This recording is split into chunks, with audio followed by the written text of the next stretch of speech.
আমরা দেখছি একটা অস্বস্তিকর ছবি। আমাদের সহনাগরিক, আমাদের দেশের নাগরিক, তাদের হাতে শিকল পরিয়ে, পায়ে বেড়ি পরিয়ে অন্য দেশ থেকে পাঠানো হচ্ছে। তাদের অপরাধ তারা ভিসা ছাড়া অবৈধভাবে আমেরিকায় পৌঁছে গিয়েছিল। এটা প্রথম নয়, এর আগেও আমেরিকা বহুবার অবৈধভাবে বসবাসকারীদের ফেরত পাঠিয়েছে ঠিক এইভাবে। এই যে এত মানুষ, এরা যান কিভাবে? হিসাব বলছে বছরে প্রায় 1 লাখেরও বেশি মানুষ আমেরিকায় ঢুকতে গিয়ে ধরা পড়েন। মানে আরো কত মানুষ যান ভাবুন, যারা ধরা পড়ছেন না তারা তো হিসেবের বাইরে। তো এই এত মানুষ যান কিভাবে আমেরিকায়? কেন যান? আমেরিকান ড্রিম, আমেরিকার স্বপ্ন, যেখানে সব ভালো, যেখানে সব ঠিকঠাক। আমেরিকায় গেলে সব ভালো হয়ে যাবে, এই স্বপ্নে বিভোর হয়ে প্রচুর মানুষ আমেরিকায় যান। কোথা থেকে যান?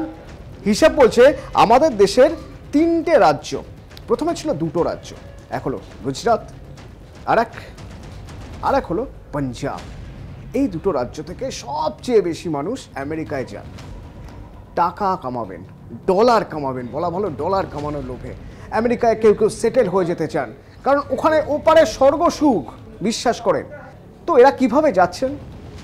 সহজ পথ, যেভাবে যাওয়া যায় ভিসা করে, ওখানে অ্যাপ্লাই করে, ওখানে স্কলারশিপের জন্য বা চাকরি করতে যাওয়াই যায়। কিন্তু সবাই তো সে পারবেন না, কারণ সবার সেই শিক্ষাগত যোগ্যতা নেই। তাহলে ফেলো করি মাখো তেল, পয়সা দিয়ে আমেরিকায় যেতে হবে। তো কিভাবে যাবেন? ডাঙ্কি রুট দিয়ে। এই ডাঙ্কি রুট নাম কিভাবে শুরু তা কিন্তু কেউই জানেন না, কিন্তু এই রুটের সঙ্গে সবাই পরিচিত। বিশেষত ট্রাভেল এজেন্টরা ডাঙ্কি রুটের সঙ্গে ভীষণভাবে পরিচিত। তারা আগে থেকেই সাবধান করে দেন যে আমরা কিন্তু কোনো ডাঙ্কি রুটের ধারে কাছে যাব না, আমরা একদম সহজ সরল পদ্ধতিতে আপনাদের নিয়ে যাব, বিভিন্ন দেশ ঘোরাবো।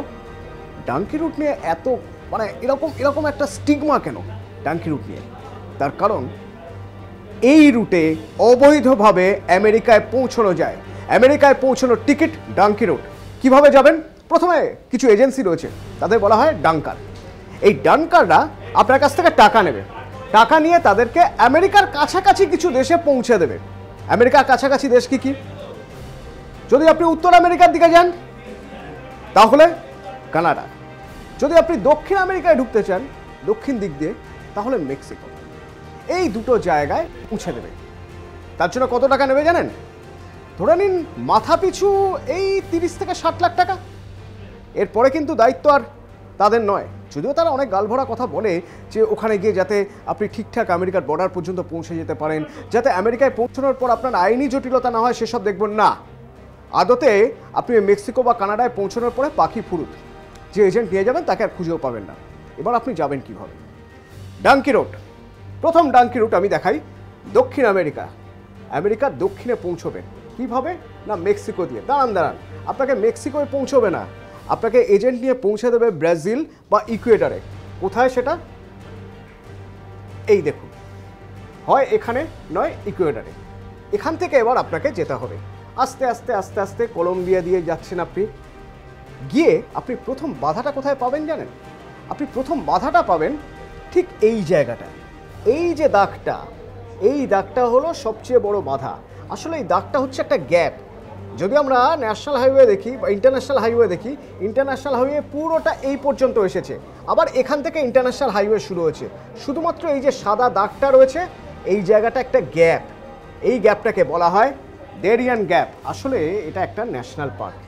এবার যারা এখান থেকে পানামা হয়ে মেক্সিকো হয়ে আমেরিকায় ঢুকতে যাবেন, তাদের জন্য সবচেয়ে কঠিন জায়গা হলো এই ডেরিয়ান ন্যাশনাল পার্ক পার হওয়া বা ডেরিয়ান গ্যাপ পার হওয়া। কেন? তার কারণ এটা হলো 100 কিলোমিটার ঘন জঙ্গল, যে জঙ্গলে কোনো পায়ে হাঁটার রাস্তাও নেই, কোনো রকম কোনো রাস্তা নেই। সেই জঙ্গলটা পুরোটা হাঁটু পর্যন্ত জলা, এবং সেই জলাভূমির মধ্যে কুমির থাকে, কোথাও বিষধর সাপ থাকে, এবং কিছু শিম্পাঞ্জি থাকে, এবং থাকে কিছু মাকড়সা যা কামড়ালে মৃত্যু অবধারিত। 100 কিলোমিটার এই ডেরিয়ানের মধ্যে দিয়ে 100 কিলোমিটার এই রাস্তাটা পুরো হেঁটে যদি যাওয়া যায়, রাস্তা বলা ভুল, জঙ্গলটা পুরো হেঁটে গেলে পড়বে পানামা সিটি। পানামা থেকে এবার যেতে পারবেন আপনি, পানামা হয়ে আস্তে আস্তে কোস্টারিকা হয়ে চলে যাওয়া যাবে কোথায়? চলে যাওয়া যাবে মেক্সিকো। কোস্টারিকা নিকারাগুয়া হয়ে চলে যেতে পারবেন গুয়াতেমালা হয়ে মেক্সিকো। মেক্সিকো মানে আপনি পৌঁছে গেলেন আমেরিকার কাছাকাছি, কিন্তু না, মেক্সিকো আর আমেরিকার মাঝে অন্তত 3 তলা বাড়ি সমান লম্বা লোহার প্রাচীর করে রেখেছে আমেরিকা প্রশাসন। এপাশ থেকে 3 তলা দড়ি বেয়ে ওপাশে উঠবেন, ওপাশ থেকে আবার দড়ি বেয়ে 3 তলা নিচে নামবেন, তবে পৌঁছতে পারবেন ল্যান্ড অফ আমেরিকায়। আরও একটা কথা আপনাদের জানিয়ে রাখি, এই যে ড্যারিয়েন গ্যাপ, এই ড্যারিয়েন গ্যাপের আরও মারাত্মক জায়গা কি জানেন? যেহেতু বিপদসংকুল রাস্তা, এই রাস্তায় সাধারণত ট্র্যাকিং করা যায় না, তাই যারা ড্রাগ নিয়ে পাচার করেন এদিক ওদিক, যারা বিভিন্ন অস্ত্র পাচার করেন, তাদের খুব পছন্দের রাস্তা হচ্ছে এই ড্যারিয়েন গ্যাপ।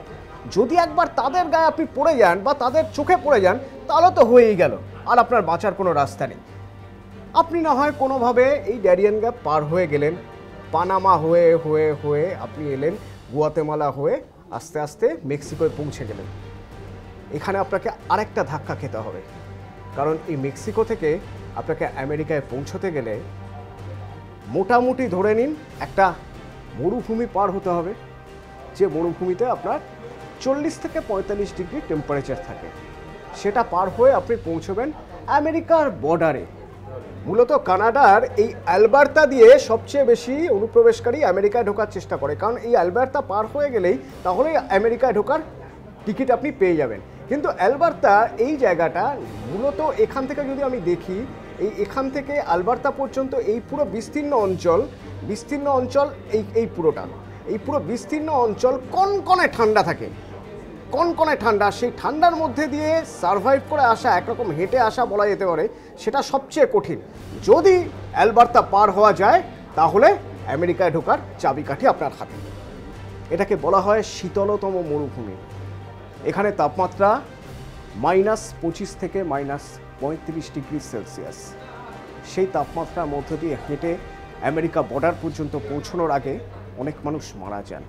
তারপরেও প্রায় লাখখানেক ভারতীয় প্রত্যেক বছর এই রাস্তা দিয়েই আমেরিকা পর্যন্ত পৌঁছে যান, তারপরে ধরা পড়ে যান, সেটা অন্য প্রসঙ্গ। কিন্তু এখন এই ডাঙ্কি রুট সবচেয়ে বেশি প্রচলিত, তার কারণ এখানে বিপদসংকুল ওই জঙ্গলের মধ্যে দিয়ে যাওয়ার চেয়ে মনে করেন অনেকে যে যদি শীতকাল বাদ দিয়ে অন্য সময়ে এই রাস্তা দিয়ে আসা যায়, ঠান্ডাটা অপেক্ষাকৃত কম থাকবে এবং কানাডা থেকে আমেরিকায় পৌঁছানো সম্ভব হবে। দাঁড়ান, ডাঙ্কি রুট এখানেই শেষ নয়। উত্তরে কানাডা, নিচে মেক্সিকো, এই দুটো রাস্তা দিয়ে আপনি আমেরিকায় পৌঁছতে পারেন। তার বাইরে আরেকটা রাস্তা আছে, আপনি জলপথে পৌঁছতে পারেন। দেখুন, আপনাকে মেক্সিকো পর্যন্ত আসতে হবে না, আমেরিকায় পৌঁছানোর জন্য আপনি এই রাস্তা ধরতে পারেন। দেখুন, এখান দিয়ে আপনি আসতে পারেন, আমেরিকায় পৌঁছে যেতে পারেন। কিন্তু সেই রাস্তা দিয়েও যদি আপনি যেতে চান, তাহলেও আপনাকে মোটামুটি ধরে নিন 2 থেকে 3 দিন টানা বোটিং করে পৌঁছতে হবে আমেরিকায়। এই 3 দিন টানা নৌকায় করে আমেরিকায় পৌঁছানো এতটাই কষ্টসাধ্য যে অনেকে এই রাস্তাটা সবার শেষে ভাবেন। প্রথমে ঠিক করেন কানাডা দিয়ে যাওয়া যাবে কিনা, তারপরে ঠিক করেন মেক্সিকো দিয়ে যাওয়া যাবে কিনা। যদি না হয় তাহলে এই 3 দিন ধরে টানা বোটে চেপে আমেরিকায় পৌঁছানোর কথা ভাবেন। আর পৌঁছলেই তো হলো না, পৌঁছানোর পর নিরাপত্তারক্ষীদের ফাঁকি দিয়ে আপনাকে ভিতরে ঢুকে যাবতীয় আইনি জটিলতা কাটিয়ে তারপরে তো আপনার শেল্টার খুঁজতে হবে, থাকার জায়গা খুঁজতে হবে। সে না হয় অনেক পরের লড়াই। প্রথম লড়াই আমেরিকা পর্যন্ত পৌঁছানো, আর সেই আমেরিকা পর্যন্ত পৌঁছানোর জন্য যে রাস্তাগুলো অবলম্বন করা হয় সেগুলোকে বলা হয় ডাঙ্কি রুট, একেবারে অবৈধভাবে আমেরিকায় পৌঁছানোর পাসপোর্ট।